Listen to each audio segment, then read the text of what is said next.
Turkey's dream of making its own cars is finally coming true. Auto manufacturer TOG presented its all-new, all-electric sedan at the Consumer Electronics Show in Las Vegas. Mutalib Erdogan has more from the event. After 2 years, the Consumer Electronics Show is back, and it's welcoming technology enthusiasts to see what developments they may have missed during the pandemic. But organizers say attendance was lower due to renewed worries about the coronavirus in recent weeks. Well, certainly this year's show looks and feels a bit different. Innovation can be messy. We're just truly thrilled to be back in person in Las Vegas.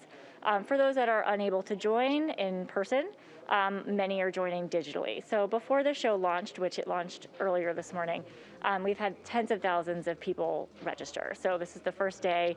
We do anticipate that attendance will be lower than in pre-pandemic years. But like I said, it's a digital component as well as an in-person show as well. And everything from automated race cars to tiny earplugs that can translate into 20 languages at once are being featured at the show. 3, 2, 1. But this year is especially important for Turkey. Turkish auto manufacturer TOG is presenting its first electric four-door passenger car at the show. 5 of country's largest engineering powers are working together on this project. The group revealed prototypes for its electronic SUV and sedan 2 years ago, and recently confirmed that the production of both models would begin this year. If there is a chance, if there's an opportunity, we thought, hey, we can be one of the players. And that is quite important for all of us, not only for our investors, not only for our country. Just imagine it as a new technology platform. Most of TOG's parts will be sourced domestically. The cars will also be fitted with TOG's Smart Life technology. It enables users to connect their phones to their vehicle, allowing them to control everything, from music while they drive to interacting with all smart devices in their home. 2 models of the TOG SUV will go into production. One will have a battery capacity of up to 300 kilometers, and the other will have a range of nearly 500 kilometers per charge. The company says it plans to build 175,000 cars a year, and though they'll be sold domestically at first, TOG's electric cars will be ready to hit the international market in 2024. Mutalib Erdogan, TRT World, Las Vegas. Well, for more on this, let's go to Jim Holder in London. He's editorial director at Autocar and What Car.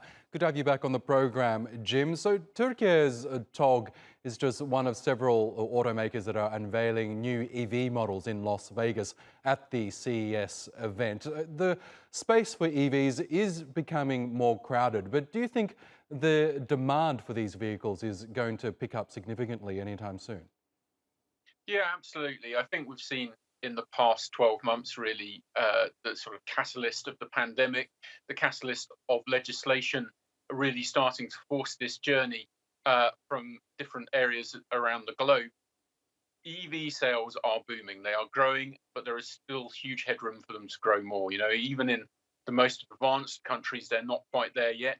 In most parts of the world, you know, they are still a fraction of the market, even if they have grown exponentially. So there is huge potential. And of course, there are newcomers to the market who see opportunity within that. This is a disruption and a changing of the order. And that is that crack of time where new players do have an opportunity to come in, as Tesla has so confidently demonstrated to date.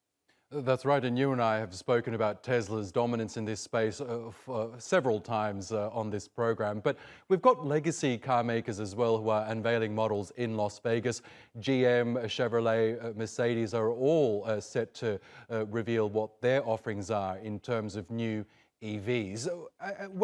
If and when that they're finally mass produced, do you think that these legacy car makers might have a leg up on Tesla in terms of brand recognition and I guess people's familiarity with what they have to offer? Yeah, I think you've picked a very interesting example with Tesla. I think Tesla is set apart from all the other startups. I think in terms of brand value, brand recognition, particularly among younger generations, Tesla has achieved something that nobody really thought possible. And I don't really see that position changing dramatically unless there is a sort of major slip up along the way. But I think what we have to recognize is that the major established players really are hitting the accelerator button here, if you'll excuse the pun. They are totally on top of this game.